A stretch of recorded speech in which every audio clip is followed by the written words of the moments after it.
Fineur et le corbeau de bois. Fineur était un jeune garçon viking qui rêvait d'aventure, mais la grande mer scintillante lui faisait un peu peur. Depuis le rivage de son village, il regardait les dracars, ces grands navires à tête de dragon, en souhaitant être assez courageux pour naviguer avec son père, Hakon, le chef du village. Hakon remarqua le visage inquiet de son fils. « Qu'y a-t-il, mon petit guerrier » demanda-t-il d'une voix douce. Fineur avoua qu'il avait peur de l'immense océan inconnu. « La mer n'est pas une ennemie, Fineur, c'est notre chemin, » dit Hakon. Pour l'aider à surmonter sa peur, Hakon confia à Fineur une mission très spéciale. Il lui tendit un petit corbeau en bois sculpté. « Voici Hugin, un messager magique. Ta mission est de t'assurer qu'il regarde toujours vers la maison, pour que nous puissions retrouver notre chemin. » Le lendemain, le voyage commença. Debout à la proue du drakkar, Fineur serrait fort Hugin dans sa main. Le village devenait de plus en plus petit derrière eux et la mer semblait s'étendre à l'infini. Les jours passèrent. Fineur observait les vagues et le ciel. Il vit des dauphins bondir joyeusement à côté du navire.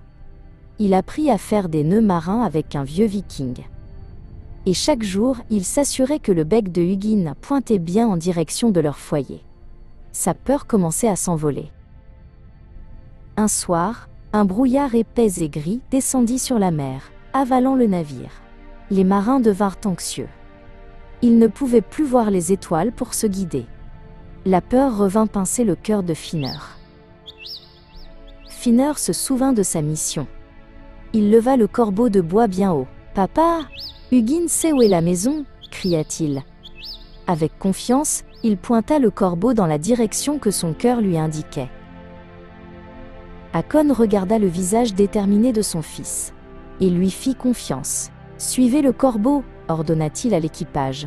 Ils ajustèrent la voile et dirigèrent le drakkar dans le brouillard, suivant la direction indiquée par Fineur. Après un long moment qui sembla une éternité, le brouillard commença à se dissiper. Une côte familière apparut à travers la brume. C'était leur maison. Les villageois poussèrent des cris de joie en voyant le drakkar rentrer dans le fjord. Ce soir-là, Fineur n'était plus le garçon qui avait peur de la mer.